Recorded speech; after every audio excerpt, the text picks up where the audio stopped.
Video like जरूर कर लीजिए और ऐसे वीडियो लगातार फ्री में पाने के लिए चैनल को तुरंत सब्सक्राइब कर लीजिए और बेल आइकन को जरूर टैप कर लीजिए ताकि आगे भी सारे वीडियो आपको मिलते रहे। यूट्यूब में फॉलो करते हैं तो प्लीज ये वाला फ्री टेलीग्राम चैनल जरूर ज्वाइन कर लीजिएगा। सारे नोटिफिकेशन सारे अपडेट यहीं पे आते हैं, ध्यान रखिए। नमस्कार दोस्तों, स्वागत है आपका यूबीपीसीएस लेटेस्ट न्यूज़ में। मेरा नाम आशीष तिवारी। शुरू करते हैं हम लोग अपने आर्टिकल का रिवीजन। अभी तक मैंने आर्टिकल 1 से लेके 18 तक रिवीजन एक सेकेंड 18 तक रिवीजन करा दिया। अगर आपने वो आर्टिकल नहीं देखे तो प्लेलिस्ट बना दी है मैंने किसकी, आर्टिकल रिवीजन की। तो फटाक से उसको देख लीजिए। हम लोग क्विक रिवीजन कर रहे हैं सारे आर्टिकल का इन डिटेल, बहुत ही बढ़िया तरीके से आपको सब समझ में आ जाएगा। बस आपको क्या करना है, उसको रिवाइज कर लेना है। ठीक है, आज जानेंगे राइट टू फ्रीडम और राइट अगेंस्ट एक्सप्लॉयटेशन, मतलब स्वतंत्रता का अधिकार और शोषण के विरुद्ध अधिकार, ये जानेंगे। तो देखिए, right to freedom 19, 20, 21, 22, right to freedom 19, 20, 21, 22। और राइट टू इक्वालिटी क्या था, 14 से 18 था। राइट टू इक्वालिटी क्या था, 14 से 18। अब राइट टू फ्रीडम देखेंगे बढ़िया 19 से 22। ठीक है, तो आर्टिकल 19 में हमें 6 फंडामेंटल राइट मिलते हैं। कितने मिलते हैं, 6। पहले 7 मिलते थे। प्रॉपर्टी वाला हटा दिया गया बाय 44 कॉन्स्टिट्यूशन अमेंडमेंट एक्ट 1978 से। ठीक है, और इसको उठा के डाल दिया गया आर्टिकल 300A में, पार्ट 12 में। ठीक है, तो पार्ट 12 आर्टिकल 300A अब राइट टू प्रॉपर्टी से डील करते हैं, जो कि अब लीगल राइट या कॉन्स्टिट्यूशन राइट है। It is no more a fundamental right. ठीक है, और इसको 44 कॉन्स्टिट्यूशन अमेंडमेंट से हटाया गया।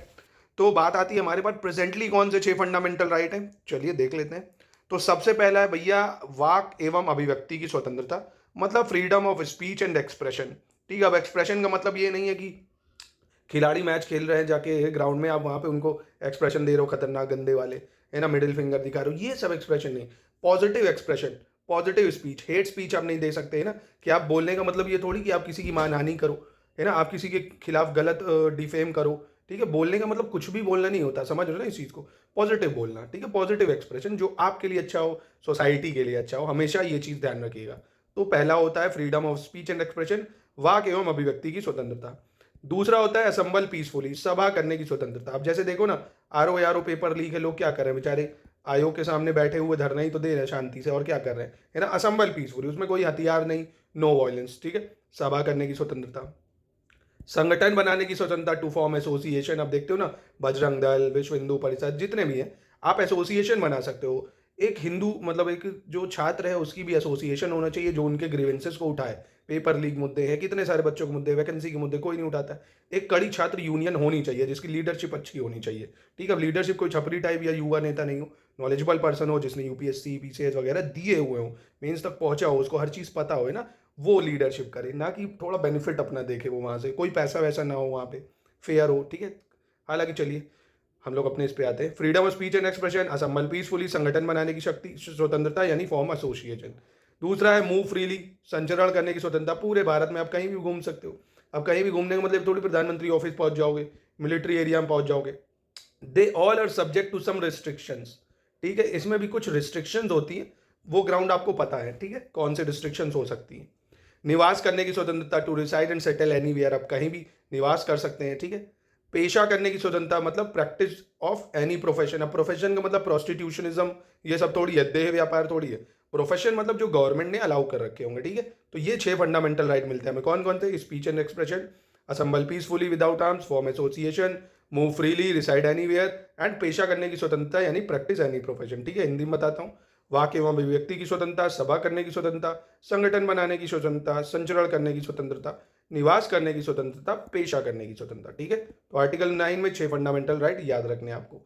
चलिए, आर्टिकल 20 कह रहा है अपराधों की दोष सिद्धि के विरुद्ध संरक्षण, यानी protection with respect to conviction for offence. Conviction for offence मतलब होता है, आसान भाषा में समझिए, जब कोई क्राइम होता है, ठीक है, तो न्यायालय में उसकी पेशी वेशी होती है। अब जब कोर्ट उसको क्या कर देता है, सजा दे देता है, गिल्टी डिक्लेयर कर देता है कि हाँ इसी ने क्राइम करा है, तब उसको कन्विक्ट बोला जाता है। क्या बोला जाता है, कन्विक्ट। ठीक है, जो क्राइम डिक्लेयर कर दिया है कोर्ट ने, जब कोर्ट क्राइम को डिक्लेयर कर देता है तो उसको कन्विक्ट बोलते हैं। ठीक है, अब इसमें हमें अपराधी खुद को अगर मतलब न्यायालय अपराधी घोषित ना करे तो हमारे पास क्या क्या उपाय हैं खुद को बचाने के, बहुत बढ़िया आर्टिकल ये दिया है। ठीक है, सबसे पहला है article 20 clause 1, no ex post facto law. कौन सा, नो एक्स पोस्ट फैक्टो को हिंदी में बोलते हैं पूर्वव्यापी कानून। नो एक्स पोस्ट फैक्टो मतलब पूर्वव्यापी कानून का मतलब है, आसान भाषा में समझिए, मान लीजिए आज कोई कानून है कि आप अगर किसी का मर्डर करते हैं 302 के तहत, ठीक है, तो आपको फांसी की सजा होगी, आज ये है। अब कल कोई ये सजा, मतलब मान लीजिए अब कल, आज तो 302 में फांसी है, कल मोदी जी कहते 302 के तहत भैया फांसी नहीं होगी, उसको 1 लाख रुपए कैश मिलेगा, ठीक है, 1 लाख कैश मिलेगा मान लो, ठीक है। तो क्या होगा, अब मान लीजिए आपने कल मर्डर करा है, कल, ठीक है, कल मर्डर करा था, तो आपकी सजा जो होगी वो कल के कानून के हिसाब से थोड़ी होगी। अब आज अगर आप पकड़े गए तो आज का कानून देखा जाएगा, ठीक है, कि आपने आज कौन सा लॉ तोड़ा है। अब मान लीजिए हेलमेट पे आज सरकार ने कह दिया 1000 रुपये चलाना है, कि अगर आप हेलमेट लगा के नहीं चलते तो आपका 1000 रुपये जुर्माना देना पड़ेगा। ये कानून आज आया, ठीक है, 21 फरवरी को। पर अगर आपने 20 फरवरी को नियम तोड़ा होगा तो आपको तब की सजा लगेगी ना। तो कहने का आसान भाषा में मतलब है, जिस टाइम जो कानून होगा अगर आप वो तोड़ेंगे उसके हिसाब से सजा होगी, पीछे के हिसाब से नहीं, ठीक है। ये सिर्फ क्रिमिनल केसेस में लगता है, ठीक है, सिविल केसेस में नहीं लगता। सिविल केस मतलब, अब मान लीजिए जैसे सरकार ने बोला आज से कि आप लोगों को, लड़कियों को भी अपनी जमींदारी में हिस्सा माँ बाप को देना पड़ेगा, जो कि देना पड़ता है। अब बोल दे कि सारी प्रॉपर्टी लड़कियों को देनी है, तो ये आज से भी लागू होगा, हमारे पीछे भी लागू हो जाएगा, हमारे बाप दादा सब पे, समझ रहे हो। ये रेट्रोस्पेक्टिवली लगते हैं सिविल लॉ। अब मान लीजिए विधवाओं पे बोला 1000 रुपये भत्ता देना है आपको, ठीक है, 1000 रुपये, जिसने भी डिवोर्स ले लिया है, विधवा छोड़िए, डिवोर्स ले लिया है, पति को 1000 रुपये देना है, तो ये सारे पतियों को देना पड़ेगा आपसे, है ना, जिनका जिनका डिवोर्स हुआ है। तो ये सिविल में लगता है, क्योंकि सिविल में कोई क्राइम नहीं होता है, इसलिए क्रिमिनल केसेस में नहीं लगता है नो एक्सपोज फैक्टो, मतलब क्रिमिनल में लगता है नो एक्सपोज फैक्टो लो। समझ गए होगे कि मतलब आज जो कानून है वो तोड़ोगे उस हिसाब से सजा होगी, बस। नो डबल जीओ पार्टी मतलब एक जुर्म के लिए 2 बार सजा थोड़ी हो सकती है ना, कि मान ले भैया किसी ने मतलब मर्डर करा, उसको उम्र कैद हुई, अब उम्र कैद कट गई, क्या चल अब तो उसको फांसी होएगी, चल फांसी दे दे, ऐसा नहीं है। मतलब एक सजा एक बार के क्राइम के लिए ही मिलती है, ठीक है। तीसरा बहुत बढ़िया राइट है, नो सेल्फ इंक्रिमिनेशन। अब मतलब मान लीजिए मुझे मर्डर के चार्जेस में फंसाया गया है, ठीक है, तो मुझे ही पुलिस ज़बरदस्ती नहीं कह सकती चल कबूल कर तूने मर्डर करा है, और अगर मैं कोर्ट में बोलता भी नहीं हूँ कि मैं ही ने मर्डर करा है तो ये परमिसेबल नहीं है। क्यों नहीं है, जब तक मैं पूरे साक्ष्य पेश नहीं करूंगा, है ना। और ये साक्ष्य पेश करने की जिम्मेदारी पुलिस पे होती है, किस पे होती है, पुलिस पे, ठीक है। और पुलिस मुझसे ज़बरदस्ती ओरल बयान नहीं ले सकती, लिखित बयान नहीं ले सकती। आपने दृश्यम मूवी देखी ना, इलीगल तरीके से मार के लिखवाते हैं, पर ये आप नहीं कर सकते। कोर्ट में अगर आप बोलोगे ना, कोर्ट में पहली चीज़, अगर आप पुलिस में जो स्टेटमेंट देते हो वो एडमिसेबल ही नहीं है, जब तक आप कोर्ट में उसको कहते नहीं हो हाँ सर ये सही है। अगर आप कोर्ट में कह दोगे सर मुझसे ज़बरदस्ती लिया गया है, तो वो नहीं माना जाएगा, समझ लो। तो कोर्ट बहुत अच्छी चीज़ होती है अगर आपको नॉलेज एंड लॉज वगैरह की, तो बढ़िया है। समझ गए मेरी बात। नो सेल्फ इंक्रिमिनेशन मतलब आपसे ज़बरदस्ती लिखित ओरल ये सब बयान नहीं लिया जा सकता कि कबूल करो तुम्ही ने जुर्म करा है, ठीक है। चलिए, और हाँ एक चीज़, यहाँ आपसे थंब इंप्रेशन लिया जा सकता है, मतलब टीक वो जो मोहर लगवाई जाती है आपके अंगूठे की वो ली जा सकती है। ब्लड का सैंपल लिया जा सकता है, बाल का सैंपल लिया जा सकता है, डीएनए मैच करा जा सकता है, कि ताकि देखे तो कि प्रूफ मिले, है ना। तो ये कर सकते हैं, ज़बरदस्ती बयान नहीं ले सकते, ठीक है। तो दोहरा खतरे का मतलब होता है नो डबल जीओ पार्टी।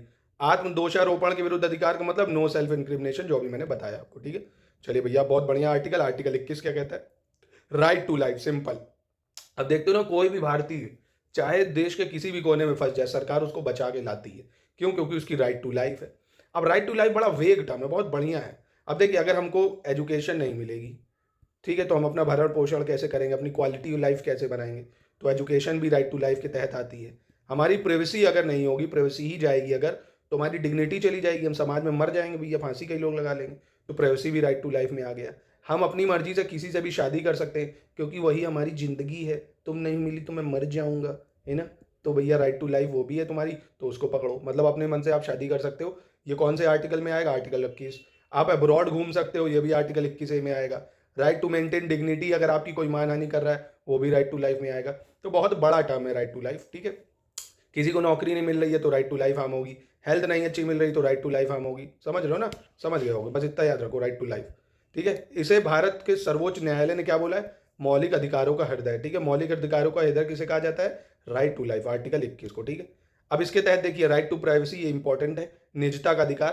पुत्ता स्वामी केस में आया था ये, पुत्ता स्वामी 2017, ठीक है, पेपर में आ चुका है ये, Puttaswamy judgement 2017, right to privacy is a integral part of article 21, मतलब जीवन के अधिकार में निहित है ये। अपनी पसंदीदा व्यक्ति से शादी करने का अधिकार, यह हादिया मामले में आया था 2018 में, ठीक है, right to marry by your own choice. प्रतिष्ठा का अधिकार, राइट टू डिग्निटी, भैया आपकी कोई न्यूड फोटो को वायरल कर रहा है तो आप उस पर केस कर सकते हो कि आपकी डिग्निटी हार्म कर रहा है ना, या आपकी जो चैट्स हैं कुछ सीक्रेट वो वायरल कर रहा है, तो आप उसके खिलाफ केस कर सकते हो, ठीक है। तो ये सुब्रमण्यम स्वामी केस 2016 में आया था, राइट टू डिग्निटी, ठीक है। ये भी आर्टिकल 21 में। जब मेरी इज्जत ही नहीं रहेगी तो मैं समाज में जी के क्या करूंगा, समझ रहे हो। राइट टू एलिमेंट्री एजुकेशन, देखो जो कि 21A में डाला है। एलिमेंट्री एजुकेशन मतलब 6 से 14 साल के बच्चों को पढ़ाई जरूरी है, ठीक है, तभी तो भैया उनकी राइट टू लाइफ सेव होगी ना, ठीक है, तो ये याद रखना। चलो 21 है शिक्षा का अधिकार, 21 है शिक्षा का अधिकार मतलब राइट टू एलिमेंट्री एजुकेशन। इसको 86 कॉन्स्टिट्यूशन अमेंडमेंट एक्ट 2002 से डाला गया। 6 से 14 साल के बच्चों को एजुकेशन कंपलसरी है। अब देखना एक चीज, 21 में क्या डाला, 6 से 14 साल के बच्चों को एजुकेशन मिलेगी, और वहीं 23 मतलब 24 में भी डाल देंगे आर्टिकल कि 6 से 14 साल के बच्चे कहीं काम ही नहीं कर सकते, इसीलिए क्योंकि उनको एजुकेशन देनी है, अभी बताऊंगा आपको मैं। तो अभी आप ये याद रखो कौन सा अमेंडमेंट है, 86 कॉन्स्टिट्यूशन अमेंडमेंट 2002। अब देखिए शिक्षा का अधिकार ये आपका फंडामेंटल राइट भी है, ये आपका फंडामेंटल ड्यूटी भी है, फंडामेंटल राइट भी है। आर्टिकल 45 में डीपीएसपी भी है, मतलब directive principle of state policy. तो कोई पूछ ले भैया ऐसा कौन सा अधिकार है जो फंडामेंटल राइट भी है, डीपीएसपी भी है और फंडामेंटल ड्यूटी भी है, तो भैया शिक्षा का अधिकार, ठीक है। चलो 22 आ जाते हैं। 22 कह रहा कुछ मामलों में गिरफ्तारी और हिरासत से सुरक्षा, कुछ मामलों में गिरफ्तारी और हिरासत से सुरक्षा, protection against arrest and detention, protection against arrest and detention. तो पहले तो इसमें एक चीज समझो, जब भी आपको अरेस्ट किया जाएगा तो आपको उसका ग्राउंड बताया जाएगा कि आपको क्यों अरेस्ट किया जा रहा है, पहली चीज क्यों अरेस्ट कर रहे हैं, ठीक। दूसरी चीज आप अपने मनपसंद लॉयर से जिससे चाहें उससे बात कर सकते हैं, अगर आप जेल में भी हैं तो आप बोलिए मैं लॉयर से कंसल्ट करना चाहता हूं, ठीक है, तो ये आपका राइट है, आप किसी भी लॉयर से कंसल्ट कर सकते हैं। तीसरी चीज 24 घंटे के अंदर मजिस्ट्रेट के सामने पेश करना पड़ता है, पुलिस वालों को 24 घंटे के अंदर मजिस्ट्रेट के सामने पेश करना पड़ता है, ठीक है। ये 3 चीजें होती हैं आर्टिकल 22 के तहत हमको मिलती हैं, ठीक। अब डिटेंशन मतलब जो निरोध है ये भी 2 प्रकार का होता है, ठीक है। एक निवारक निरोध, ठीक है, कौन सा निवारक निरोध, और एक होता है दंडात्मक निरोध। अभी बताता हूं, पहले निवारक निरोध समझते हैं। देखिए प्रिवेंटिव डिटेंशन का मतलब होता है, आसान भाषा में समझिए, जब पुलिस आपको बिना वारंट के उठा लेती है, कोई क्राइम आपने नहीं किया, बस उसे संदेह है कि आप कोई क्राइम कर सकते हैं। अब इस मामले में आपको कोर्ट नहीं ले जाया जाएगा, ना ही कोर्ट द्वारा कोई सजा होगी, क्योंकि आपने कोई क्राइम ही नहीं करा। एक तरह से आपको नजर बंद करा जाएगा कि ताकि आप कोई क्राइम ना करें, सिर्फ संदेह के आधार पर जब आपको उठा लिया जाता है, ठीक है। इसका उद्देश्य सजा देना नहीं बल्कि जुर्म करने से रोकना होता है। Without trial conviction by court, ठीक है, मतलब कोर्ट में कोई ट्रायल नहीं हुआ है अभी आपका, संदेह के आधार पर बस हिरासत में ले लिया जाता है। चलिए दूसरा देखते हैं। दूसरा है प्यूनिटिव। प्यूनिटिव का मतलब ये भैया दंडात्मक निरोध, जब आपने कोई सजा मतलब कोई क्राइम करा और कोर्ट द्वारा आपको सजा हो जाती है, कोर्ट द्वारा सजा हो जाती है, तो उसको प्यूनिटिव डिटेंशन या दंडात्मक विरोध कहते हैं, निरोध, माफ कीजिएगा। ये आर्टिकल 22 में आता है, ठीक है। आर्टिकल 22 में 2 तरह के डिटेंशन, याद रखिएगा। प्रिवेंटिव मतलब निवारक निरोध में 3 महीने से ज्यादा आप नहीं रख सकते उसको जेल में, फिर आपको रिकमेंडेशन चाहिए होगी एडवाइजरी बोर्ड से, ठीक है। तो 3 महीने तक आप जब चाहे किसी को भी उठा लीजिए भैया, उसको कहाँ रखा है कुछ पता नहीं। सुप्रीम कोर्ट ने इस विरोध को बहुत इलीगल अनकॉन्स्टिट्यूशनल बोला, ये हटाने की बात भी कही है कि ये कॉलोनियल लीगेसी है। जैसे वो नहीं आता था नो दलील नो वकील नो अपील, कहीं भी उठा के गायब कर दिया। अब जब कोर्ट में ट्रायल नहीं होगा तब पुलिस किसी को भी उठा लेगी कि यार ये क्राइम कर सकता है ना, तो ये थोड़ा इसका मिसयूज भी सरकारें बहुत कर दी हैं, कोई भी सरकार हो। आर्टिकल 22 का बहुत मिसयूज होता है, उठा के बंद कर देते हैं प्रिवेंटिव डिटेंशन में 3 महीने, फिर 3 महीने, फिर 3 महीने, ऐसे ऐसे कर करके कंटिन्यू उसको जेल में सड़ाते रहते हैं। चलिए खैर हम लोग को आगे बढ़ते हैं। आर्टिकल 23-24 अब देखते हैं। राइट अगेंस्ट एक्सप्लॉयटेशन या शोषण के विरुद्ध अधिकार, ठीक है, बहुत बढ़िया अधिकार है। आप देख रहे थे आजादी के पहले कितना शोषण होता था, सरकार इन सब चीजों से बचाएगी।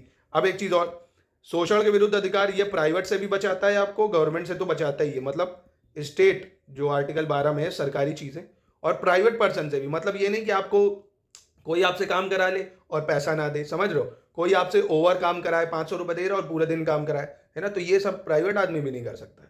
आर्टिकल 23-24 प्राइवेट के लिए भी है, सरकारी के लिए भी, याद रखना। आर्टिकल 23 कहता है no human trafficking. Human traffic मतलब sale by of man and women, मतलब आदमियों की खरीद फरोख्त जो होती थी वो नहीं हो सकती है। दूसरी चीज है फोर्स लेबर और बेगार। बेगार का मतलब क्या होता है, जैसे एक सेकंड इसको सही कर देते हैं, एक सेकेंड माफ कीजिएगा, BEGAR, बेगार का मतलब होता है वर्क विदाउट मनी, है ना, वर्क विदाउट मनी, मतलब बिना पैसे के जब काम कराते हैं उसको बेगार बोलते हैं, ठीक है। फोर्स लेबर नहीं करा सकते आप जबरदस्ती किसी से, मानव तस्करी तथा बेगार बिना पैसे दिए काम कराना, ये सब आर्टिकल 23 में इलीगल है।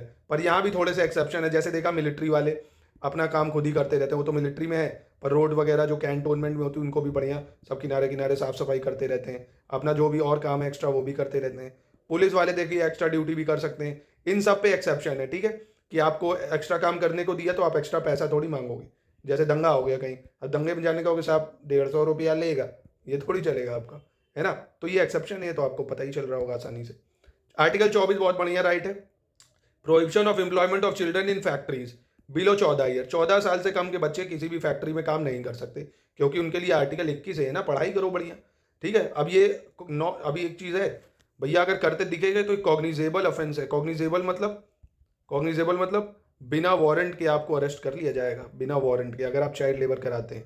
पर देखिए ये होता है, हम और आप आवाज़ भी नहीं उठाते, कभी सोचते हैं क्या ही कहें यार, वो मजबूरी बता देते हैं कि यार इनकी मजबूरी है कुछ, ये सब कुछ नहीं यार, आप इसके खिलाफ आवाज़ उठानी चाहिए। खैर, कारखानों पर बालकों के नियोजन का विरोध। ठीक है, 14 साल से कम के बच्चे किसी भी कारखाने में काम नहीं करेंगे। अब इसमें एक एक्ट आया है दोस्तों, वो आपको जानना चाहिए, child labour prohibition and regulation act 1986। ठीक है, जिसको 2016 में अमेंड करा गया। क्या है भैया child labour prohibition and regulation act?